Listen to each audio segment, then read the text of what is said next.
tient grandement à cœur le président Paul Biya et tout le Cameroun. Dans les plans de développement, dans le DSE promettait pour 2020 de connecter 20 000, 40 000 villages à l'Internet. On a lancé des projets de télécentres communautaires. Il y en a aujourd'hui au Cameroun 177 télécentres communautaires. Ça veut dire que ce projet est important. Mais malheureusement, ça ne marche pas beaucoup parce qu'il n'y a pas bonne cohésion entre les fonctionnaires du ministère postal, entre les collectivités, entre les mairies. Il n'y a pas une très bonne cohésion.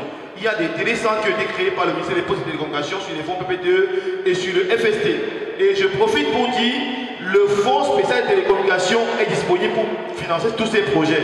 Ce fonds, c'est un pourcentage, 3% à peu près je pense, des bénéfices de tous les opérateurs télécoms du Cameroun qui est mis à disposition pour pouvoir financer des projets numériques. On connaît où il y a l'argent, mais les personnes qui doivent demander cet argent sont effectivement les conseils régionaux, les collectivités, les villages.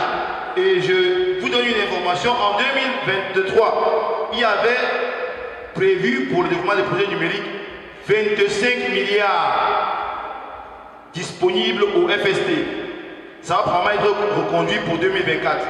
Mais combien de ces fonds ont été demandés pour financer les projets numériques dans nos collectivités? On n'a pas, je ne crois pas qu'on a atteint 10% de dépenses pour 2023 qui est en train de se terminer.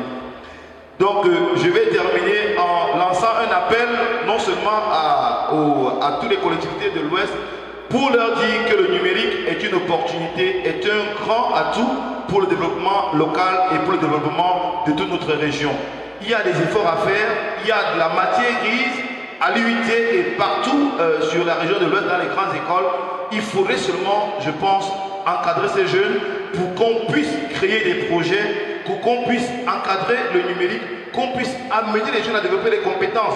Pas besoin d'avoir un master forcément, mais qu'on puisse former une masse critique de jeunes qui vont effectivement accompagner notre région de l'Ouest pour une inclusion numérique effective dans nos collectivités, dans nos villages et dans nos quartiers. Je vous remercie de l'attention. Le constat est bel et bien clair. L'effectivité du numérique ou de l'inclusion numérique dans nos collectivités, dans nos villages ou dans nos quartiers est un peu un leurre ou alors presque inexistant. Alors pour une effectivité réelle, nous avons 4 piliers sur lesquels on doit s'appuyer. Les compétences, la connectivité, les outils du numérique et finalement les contenus locaux.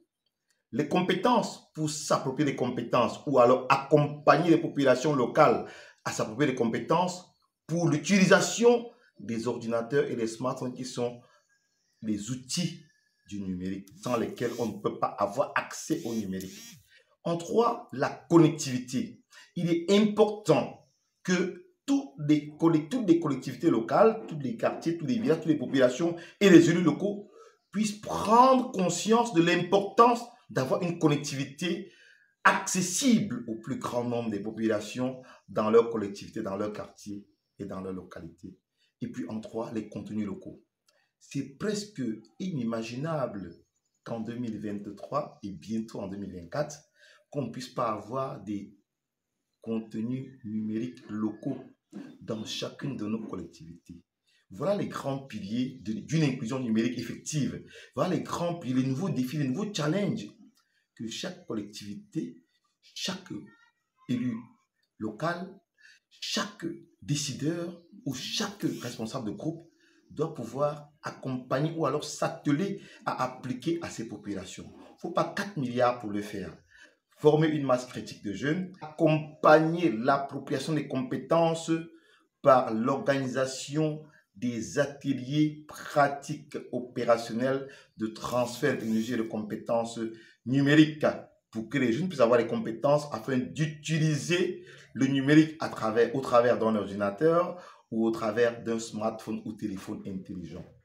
Voilà les nouveaux challenges, les nouveaux défis qu'il nous faut non seulement appliquer pour les différentes collectivités, pour les régions du Cameroun et spécifiquement pour la région de l'Ouest, après les radios entendues, rencontres d'échanges et d'exhibitions de la région de l'Ouest. Ce sont les nouveaux défis auxquels personne ne peut plus faire fi.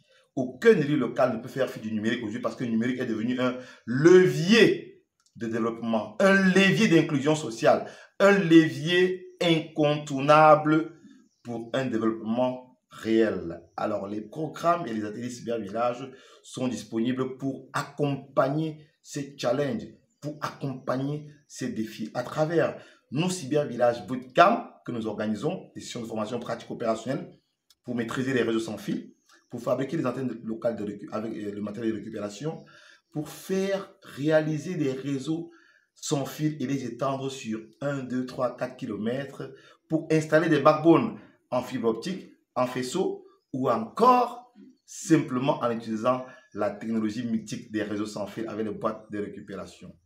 Et aussi à travers notre BTS Cybervillage 802.11, à travers notre solution de BTS Cybervillage 802.11 qui vous permet d'installer un réseau Wi-Fi et de l'étendre sur plusieurs kilomètres. C'est une innovation Cybervillage TIC Africa qui permet de rendre effective l'inclusion numérique dans nos collectivités.